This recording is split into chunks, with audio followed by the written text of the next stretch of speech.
Bulldozer इतनी ही सफल है, तो अलग पार्टी बनाकर बुलडोजर चुनाव चिन्ह लेकर चुनाव लड़ लीजिए, आपका भ्रम टूट जाएगा और घमंड भी टूट जाएगा।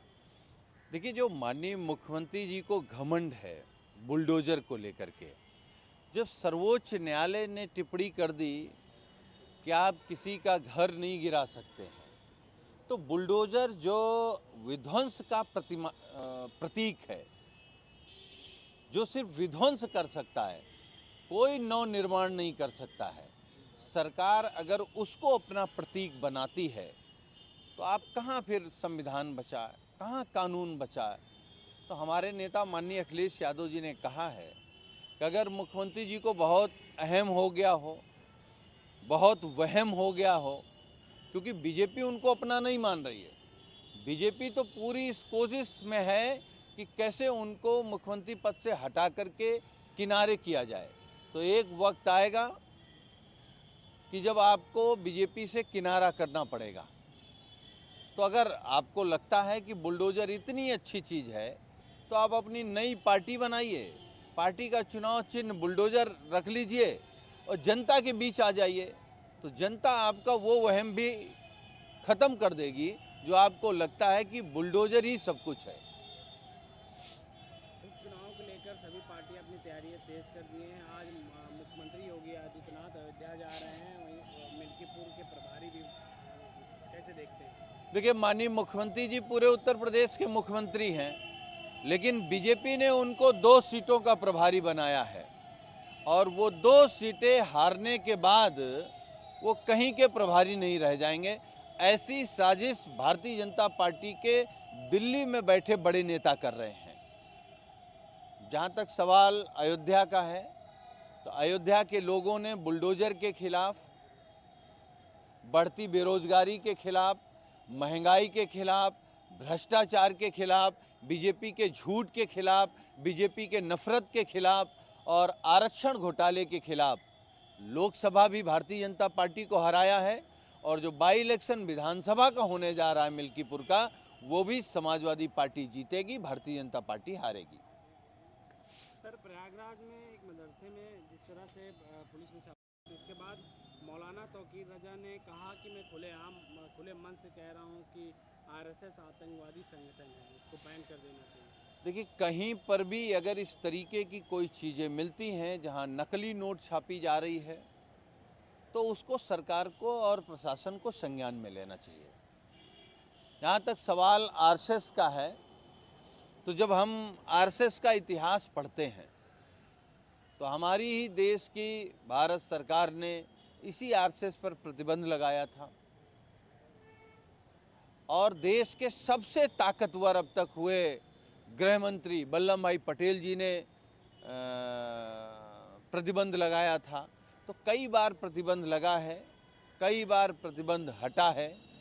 तो हम ये नहीं कह सकते कि कौन कैसा है, लेकिन जनता जरूर जान रही है कि कौन संगठन किसके लिए क्या काम कर रहा है। समाजवादी पार्टी खतरे में है, लोगों के अधिकार छीने जा रहे हैं। कोई सोच भी नहीं सकता था कि जाति के आधार पर तबादले किए जा रहे हैं। उत्तर प्रदेश में महिलाओं पर अत्याचार के मामले बढ़ गए हैं। देखिए, जो बात हमारे नेता माननीय अखिलेश यादव जी कह रहे हैं और लगातार कह रहे हैं, और मुझे लगता है देश में सबसे पहली आवाज़ अगर किसी ने उठाई संविधान को लेकर के, आरक्षण को लेकर के, तो माननीय अखिलेश यादव जी ने। आज उत्तर प्रदेश में देखिए क्या हो रहा है बीजेपी की सरकार में। इलाहाबाद की डबल बेंच के निर्देश के बावजूद भी पिछड़े दलित भाई बहन जो 69,000 शिक्षक भर्ती में हैं, वो दर दर भटक रहे हैं, धरना दे रहे हैं, कभी उप मुख्यमंत्री के यहाँ, कभी इस मंत्री के यहाँ, कभी उस मंत्री के यहाँ।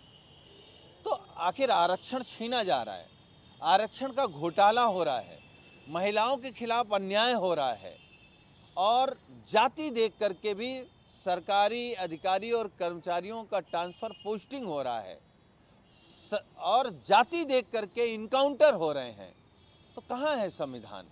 संविधान खत्म करने की पूरी साजिश भारतीय जनता पार्टी कर रही है।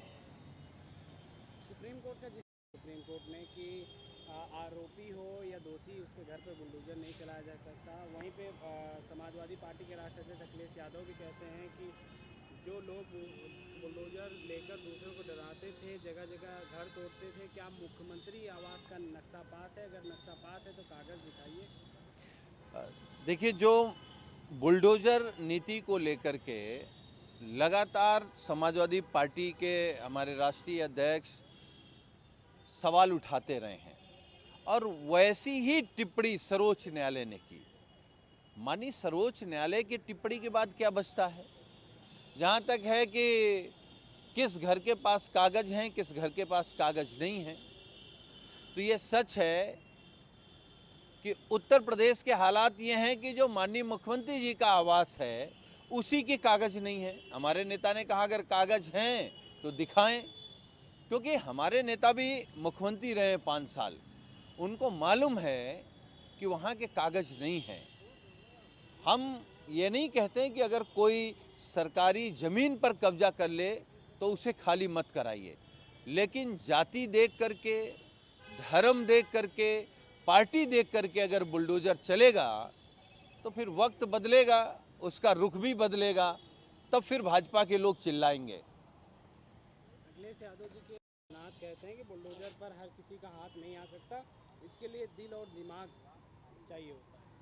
देखिए, हमारे नेता माननीय अखिलेश यादव जी ने एक बात कही है बुलडोजर को लेकर के कि बुलडोजर के दिमाग नहीं होता है, बुलडोजर की स्टीयरिंग पे जो बैठा होता है वो चलाता है।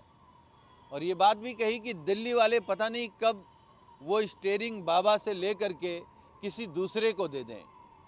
तो इसी डर से कि स्टीयरिंग हमारे हाथ से न चली जाए, इसीलिए इधर आप जब देखिए तो माननीय मुख्यमंत्री जी के बयान उल्टे सीधे बयान आ रहे हैं, ऐसे ऐसे बयान आ रहे हैं कि भाजपा के लोगों को भी समझ में नहीं आ रहा है कि उत्तर प्रदेश के माननीय मुख्यमंत्री जी क्या कहना चाहते हैं, क्या सोच रहे हैं, क्या करना चाहते हैं।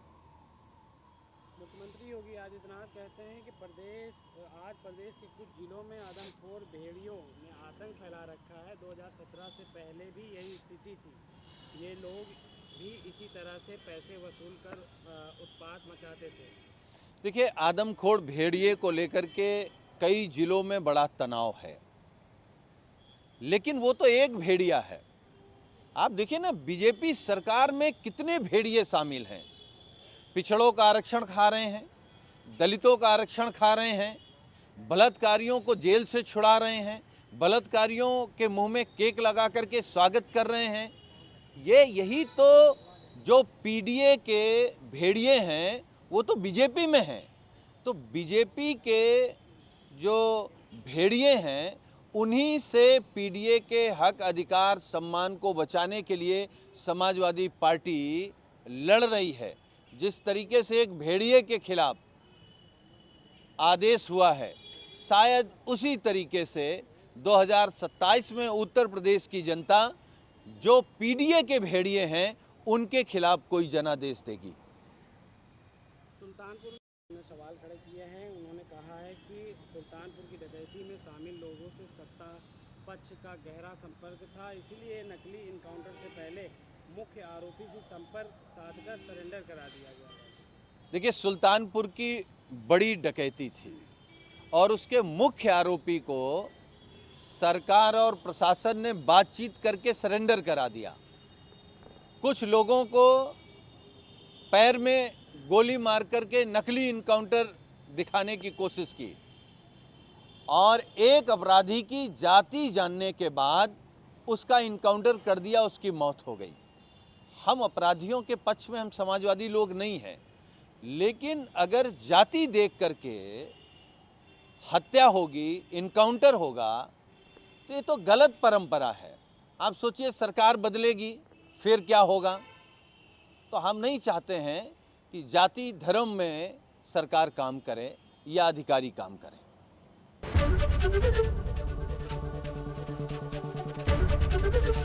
एबीपी गंगा, खबर आपकी, जुबान आपकी।